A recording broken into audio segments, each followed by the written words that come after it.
In this video, I'm going to show you how to use the group work pair programming feature that is available in Codio. Now, the first thing is that this feature is not available for any Scratch assignments. So if you're doing a Scratch assignment in Unit 2 or in Unit 3, you cannot use this feature.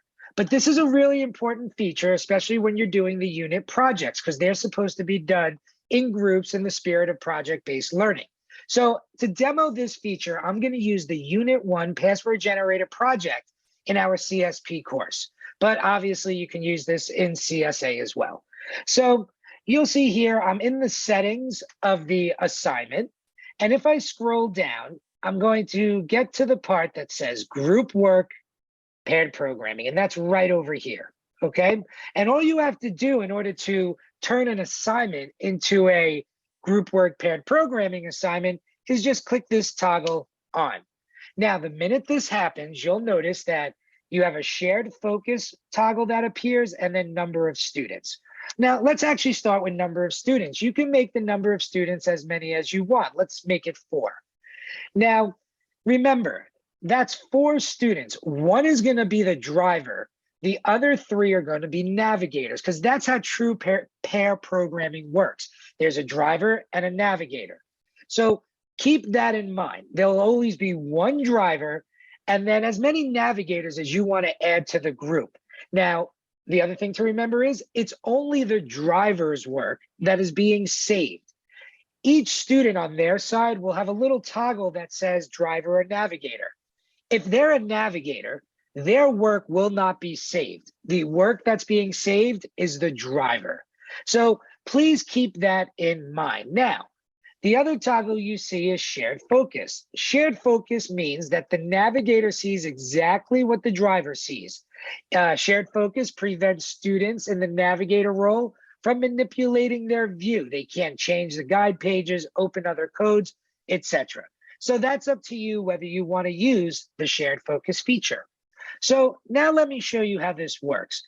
I've chosen 4 students for each group, and all I'm going to do is click Save Changes. And when I click Save Changes, I want you to look up here what happens next to my Settings tab. Notice that a Group tab appeared right up here. So Codio is automatically going to take all the students in your class and randomly put them into groups. Now, the good thing is that you can then rearrange these groups. So if you know that Elaine and Gloria don't get along, you can actually take Gloria, put her up here, and then you can come up here and take Adam and put him over here. So you can mix the groups up as much as you want or as little as you want. And here's the other nice feature. There's an Add Empty Group button. So if I click Add Empty Group, I now have Group 13. Now, this can be used if you have students who are absent and they start falling behind. You can actually kind of move those students all into their own group. And that'll be the group that just moves maybe slightly slower because they missed some school.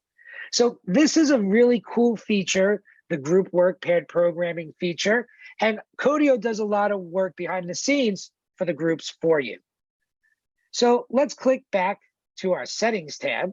So the other thing to remember about this feature is that if the students are using the Python or the Java IDEs, what the students will be seeing is all in real time. So the driver will be using the IDE on their computer, and whatever code they're typing, the navigators will all see that code in real time on their screens. Okay, so this is the group work paired programming feature. I hope you find it useful. It helps streamline your grading process where you only have to sometimes grade one item and then it shoots that grade back to all the people in the group. So please use it on any non-Scratch assignment that you like. Thanks.